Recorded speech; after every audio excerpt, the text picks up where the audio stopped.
Henry Winkler was privy to all the details, the cast was bankrupt, and the network was dishonest. The most popular show on ABC was hiding some ugly truths, including allegations of sexual harassment in the pilot, stars going hungry while executives became rich, and the intense rivalry that nearly derailed Ron Howard's career. The true story of Happy Days will still shock you after all these years. The United States of America had a difficult decade in the 1970s. People were angry because of the Watergate scandal and the Vietnam War. Many wished for a return to a bygone era, and a longing for the 1950s was on the rise. It seemed like the right moment for a cozy, familiar TV show, according to Gary Marshall. He yearned for a throwback to a more innocent time, when kids were more concerned about school dances than politics, and families were closer. The 1971 pilot for New Family in Town was his initial foray into this concept.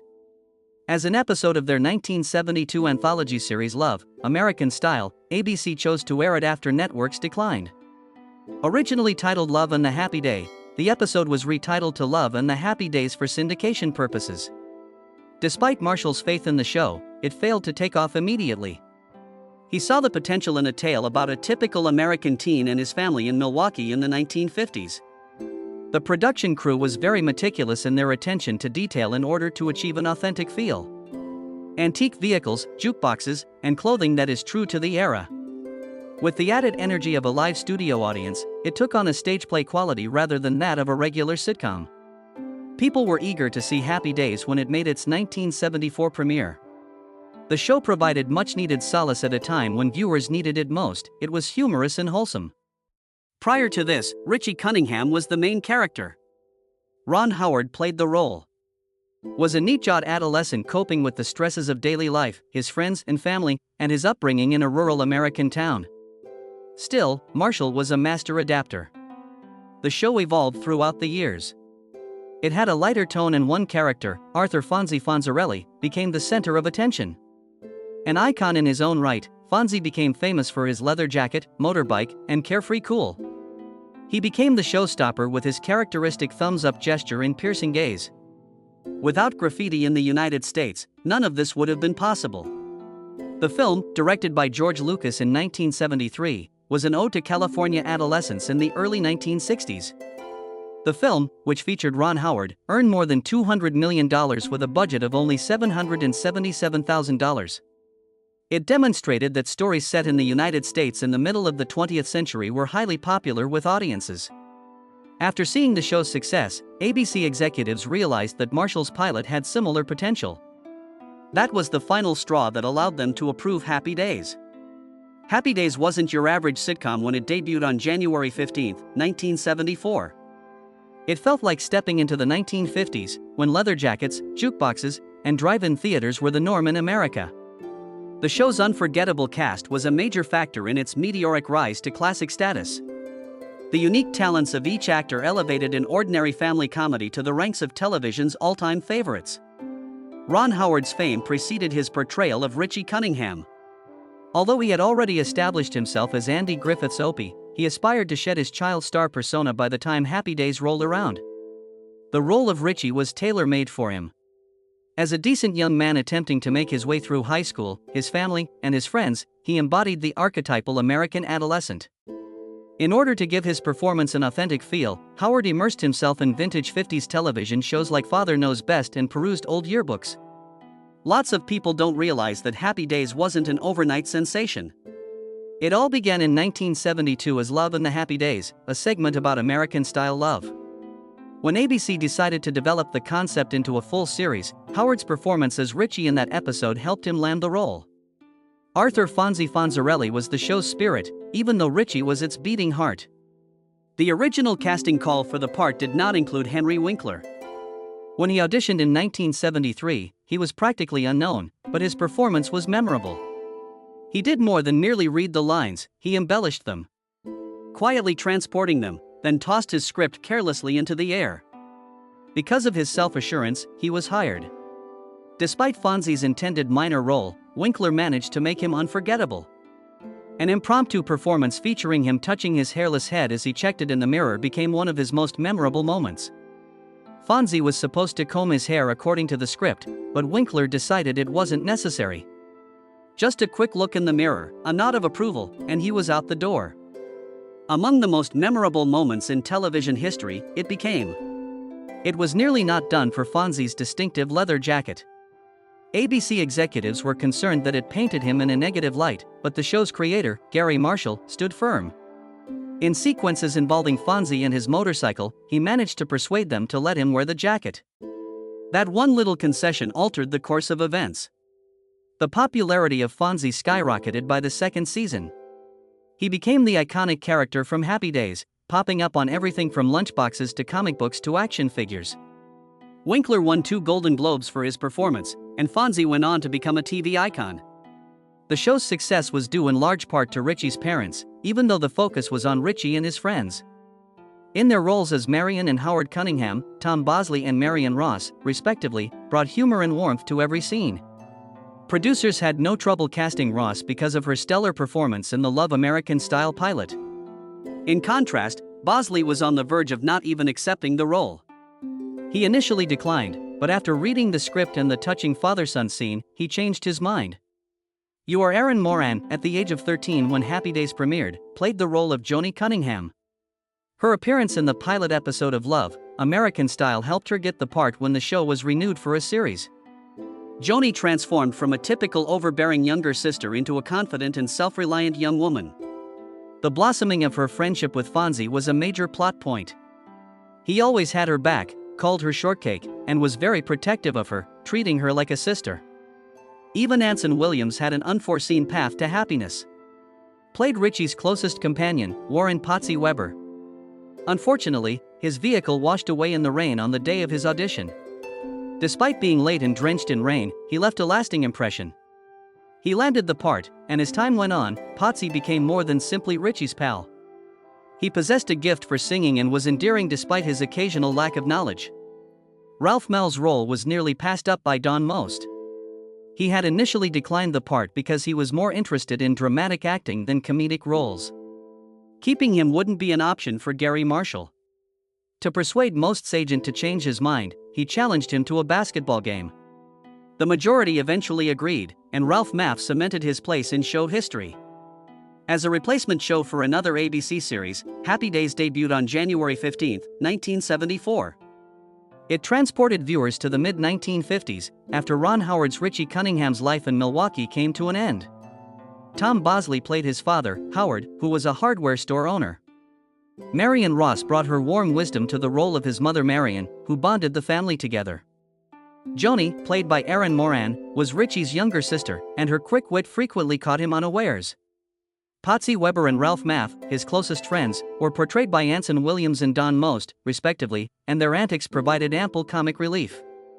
Home, school, and Arnold's malt shop were the initial settings for Richie's adventures on the show. It came at a time when America needed solace while simultaneously capturing the innocence of youth. Viewers sought solace from the nation's economic woes and the Watergate scandal. There were 16 episodes in the first season, and while critics were divided, viewers connected with the show's heart and humor. Through its third season in 1976, Happy Days had dominated the American television landscape. The show's 31.5 Nielsen score attests to the widespread adoration of its throwback aesthetic. A large part of the mood was set by the music. Bill Haley and his Comets Rock Around the Clock provided the show an authentic 1950s vibe in the first season. At a later point, it began using an original theme song called Happy Days, written and performed by Norman Gimbel and composed by Charles Fox. The success of the show was greatly influenced by Henry Winkler's portrayal of Arthur Fonzie Fonzarelli. His leather jacket and carefree coolness catapulted him from supporting character to fan favorite.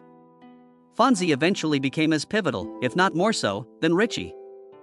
The last episode aired on July 19, 1984, after the show had run for 11 seasons.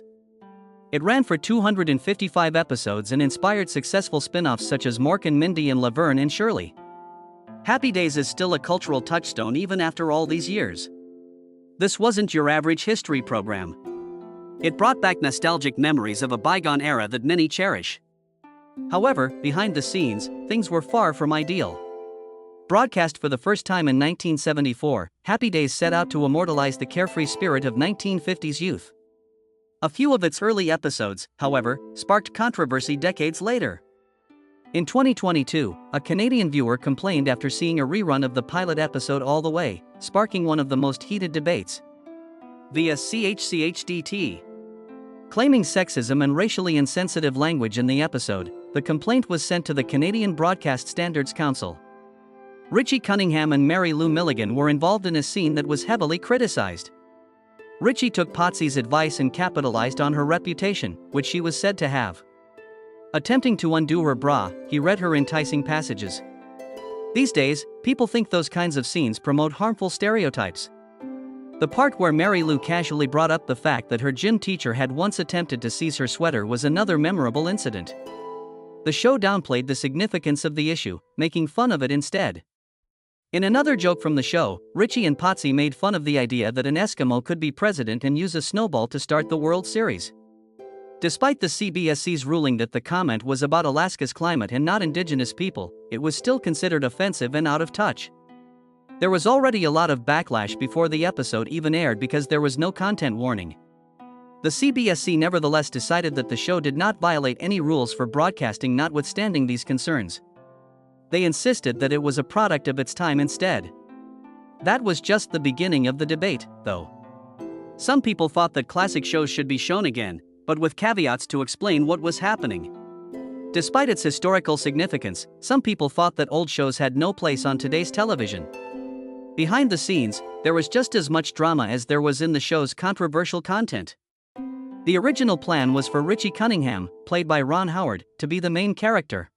Fonzarelli, played by Henry Winkler, took center stage in Season 2 as Arthur Fonzie. Due to his immense popularity, Fonzie was able to surpass his original appearance limit of 7 episodes per season. Season 3 was when ABC executives realized they had a chance. Their plan was to capitalize on Winkler's popularity by rebranding the show as Fonzie's Happy Days. This infuriated Howard. Because of his perception of the name as an affront to the other members of the cast, he felt marginalized and ignored. He was still technically bound to the contract, but he made his intentions known that he would think about quitting if they proceeded with the plan. He considered returning to film school and completely abandoning television at one point. When reporters began to inquire as to whether Howard felt like an outsider on his own show, things quickly escalated. The scrutiny from the media increased the strain, but somehow, close by, he was with Winkler. Seeing what was happening, Winkler advocated for Howard and sought a more equitable distribution of screen time. No new name was given to the program by its creators in the end. They made an effort to involve every member of the cast, and the success of Happy Days persisted. However, the conflicts had only just begun. The estate of Tom Bosley, along with 5 Happy Days cast members, Marion Ross, Anson Williams, Don Most, and Aaron Moran, filed a $10 million lawsuit against CBS in 2011. Because of merchandising using their likenesses, they asserted that the network owed them money. Lunchboxes, trading cards, DVDs, and slot machines were all part of this. Each artist was guaranteed 5% of the net profits from merchandise featuring them individually and 2.5% for group appearances in their contracts. The actors were owed small sums, mostly from slot machine revenue, according to CBS, who argued that the amounts were between $8,500 and $9,000 each. In 2008, the cast noticed slot machines in casinos with a Happy Days theme, which led them to discover the problem. Their admirers thought they were monetizing them, but that wasn't the case. Particularly irritating for Marion Ross was the way people congratulated her as if she were trying to cash in. The network acknowledged that they were owed money when the cast inquired about it, but they denied withholding millions of dollars. The actors chose to sue after mediation efforts failed. Since the case involved more than just good times, it was significant. Studio practices regarding merchandising royalty were called into question by this. A lot of actors signed contracts without fully understanding the long-term usage of their likenesses. The case reached a resolution in 2012. With the promise that CBS would honor any future merchandise deals, the actors each received $65,000. While it fell well short of their desired $10 million, it did serve as a model for other actors facing comparable circumstances. Henry Winkler, who played Fonzie, had it really rough when it came to getting his fair share of the cast's compensation. As the show's biggest star, his character was able to secure royalties from merchandise featuring his image through a separate deal he negotiated. Heightened tensions within the cast. When Don most brought up the fact that Winkler had been getting payments for years while everyone else had to battle for anything, most deemed it unfair. However, Winkler was not named in the lawsuit. He was already being paid under different terms, so getting involved in the case would have made things more complicated. The disparity in wealth between Winkler and his co-stars extended beyond merchandise alone. It was reported that during the run of the show, negotiated a reduced base salary in return for a portion of the show's residual earnings. The choice was profitable. The profits from Happy Days kept rolling in because the show was still popular in syndication. His co-stars weren't all that fortunate. Some had severe financial difficulties, and some never even got residual payments. Even more tragically, foreclosure took Erin Moran's home. Despite Happy Days' massive success, not all of its offshoots were as good as advertised. Many spin-offs were born out of the original series, some were successful, while others quickly died out. Chachi, hosted by Joni Love and airing from 1982 to 1983, was one of the most unsuccessful. It chronicled the lives of Chicago music icons Chachi Arcola and Joni Cunningham as they pursued their passions. The network had high expectations because their romance had played a significant role in Happy Days.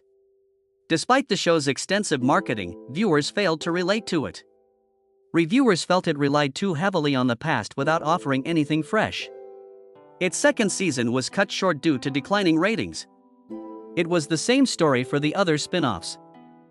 Things felt hasty and out of the blue, and Blansky's beauties couldn't match Happy Days' charisma. There were issues with even more popular shows like Mork and Mindy and Laverne and Shirley. They got off to a great start, but they lost steam due to disputes and changes in creative direction occurring behind the scenes. Fans eventually began to view these spin-offs not as genuine continuations of Happy Days' universe but as cash grabs from the show's success. The turning point arrived at that very second. A scene that would be remembered for a long time was featured in the September 20, 1977, episode of Happy Days titled Hollywood, Part 3. Henry Winkler's Fonzie got on some water skis and, while still clad in his leather jacket, jumped over a shark. Extending Winkler's actual water skiing abilities, the stunt was meant to be thrilling. Rather, it came to represent a show that had lost its direction. After that episode, Happy Days didn't seem the same, even though it continued for 6 more seasons. Exaggerated plots centering on Fonzie's larger-than-life persona replaced the show's more grounded storytelling. When a television program went too far in its quest to remain current, the term jumping the shark came to mean it. The episode's writer, Fred Fox Jr., later came to defend it. The character of Fonzie and the expectations of the audience at the time led him to believe it. He had a point, to an extent. Fonzie was always the kind of character to take risks. However, that was the turning point for a lot of people who thought the show was going downhill from there. It is still one of the most infamous scenes in television history, regardless of whether it actually damaged Happy Days or simply added to its fame. Happy Days began to lose its luster in the early 1980s. For a long time, it ranked among the most watched programs on television, drawing in millions of viewers each week at 8 p.m. However, tastes shifted as the decade progressed. Tales set in the 1950s tended to lose their audience's interest. They were looking for a change. The change in preference wasn't the sole issue. The show's success was hurt by an ABC decision. Happy Days was rescheduled to air at 8:30 p.m. during the 1982 to 1983 season, so that new programs can be accommodated. Despite how little the change may appear, it forced the show to compete with NBC's The A-Team. The plot, action, and explosions in that series moved at a breakneck pace. Viewers were swept away by its rapid success. The following season, from 1983 to 1984, saw ratings plummet to 63rd place, the lowest point in the show's history according to Nielsen. Things got worse when important characters left. After the 7th season in 1980, Ron Howard, who played Richie Cunningham, decided to concentrate on directing. At roughly the same time, Ralph Maff's actor Donnie Most also departed. Such losses were substantial. The show's beating heart had been Richie. Ralph brought a dose of enthusiasm and wit. Happy Days seemed different without them. Despite the introduction of new characters, the enchantment was never fully regained. Even though the show was having trouble, its fans remained faithful. Even though it wasn't drawing in as many viewers as before, the characters were still well-liked. For that reason, ABC was careful to do it right when they decided to cancel the show. The two-part series finale, Passages, premiered on May 8, 1984. This special episode concluded some major plot points and provided the emotional resolution that viewers had been seeking. The wedding of Joni Cunningham and Chachi Arcola was the most momentous event. Their romance had played a significant role in the subsequent seasons, even inspiring a spin-off series named Joni Loves Chachi, which was only around for a short while. It was fitting to witness their marriage as the story came to a close. An additional touching plot point involved Fonzie's efforts to adopt a little boy named Danny. Difficulty was high. With the help of Howard Cunningham, Fonzie was able to overcome the legal obstacles that prevented a single man from adopting a child. This revealed an alternative side of him, after years of playing the role of the cool rebel. It was time for him to become a dad. In the final moments of the show, the most memorable event occurred. Actor Tom Bosley, who had the role of Howard Cunningham, addressed the audience by turning to the camera. Even though this was completely out of character for the show, it just felt right. He put up his glass. Express your gratitude to everyone who has watched Happy Days. After that, he ended Happy Days with a few words. The farewell was ideal, coming after 11 years. For some reason, Passages wasn't the final episode to air. The 1984 Winter Olympics caused scheduling delays, so ABC aired 5 additional episodes following the finale. Most fans don't include them in the actual ending because they weren't intended to be. The true farewell for them was Passages. Happy Days wasn't your average sitcom when it debuted on January 15, 1974. The program transported viewers to the 1950s and gave them a renewed appreciation for that era. Taking place in Milwaukee, it chronicled the ups and downs of adolescence as seen through the eyes of Richie Cunningham, his loved ones, and their circle of friends. One of ABC's most popular shows, it aired for 11 seasons until May 8, 1984. Not only was it well-liked, but it also had an unexpected impact on American pop culture. A character who wasn't even meant to have much of a role ended up being a major factor in its success. Though he began as a supporting character, Henry Winkler's Arthur Fonzie Fonzarelli soon became the showrunner. Fonzie became the embodiment of carefree fun with his leather jacket, tousled hair, and easygoing cool. I couldn't help but notice his catchphrase. Prior to long, he was more than a fictional figure. His fame extended far beyond the realm of popular culture. Additionally, Fonzie bestowed upon the world an unforeseen gift. In a wild stunt he tried while water skiing in Season 5, he jumped over a shark in a September 1977 episode. Although everyone involved thought it would be a thrilling moment at the time, hindsight has cast a different light on it. The expression "jumping the shark" came into being, now used to describe when a television program starts to lose its interest. Nonetheless, Happy Days wasn't limited to a single protagonist. An entire universe was born from it. Many popular television spin-offs can trace their origins back to the original series. From 1976 through 1983, viewers of Happy Days could follow 2 factory workers on Laverne and Shirley. From 1978 through 1982, viewers were introduced to the voice of a young Robin Williams in an offbeat but memorable Happy Day episode starring the alien Mork and Mindy. The 1982 to 1983 spin-off Even Joni Loves Chachi further cemented the program's place in history. Cast members felt that Happy Days was an extension of themselves. Major careers began at that time. After his role as Richie Cunningham came to an end, actor Ron Howard went on to become a highly acclaimed director in Hollywood, eventually taking home the Oscar for A Beautiful Mind. After years of being stereotyped as Fonzie, Henry Winkler finally broke through in the entertainment industry. His 2018 Emmy for Barry on HBO was his first. The rest of the cast also managed to land permanent roles in movies and TV shows, demonstrating that the sitcom Happy Days was about much more than that. Serve as a springboard. The show couldn't have come at a better moment. Political scandals and economic hardships characterized the 1970s. Americans were in need of reassurance as the country was undergoing rapid transformation. They received it from Happy Days. In this 1950s reimagining, suppertime was the ultimate problem solver. There was an easy solution to every problem, and friendships endured forever. Shows about growing up, friendship, and family continued to do well after that formula, inspiring series like Full House and Family Ties. Despite critics' ambivalence, the show was a critical and commercial success. It was nominated for several Emmys, but Henry Winkler was never a winner when it was on. Ron Howard and Winkler were both named Best Actors in a Television Series at the 1978 Golden Globes. After receiving 21 nominations and 18 wins, Happy Days was eventually ranked among the 50 best television series of all time by TV Guide.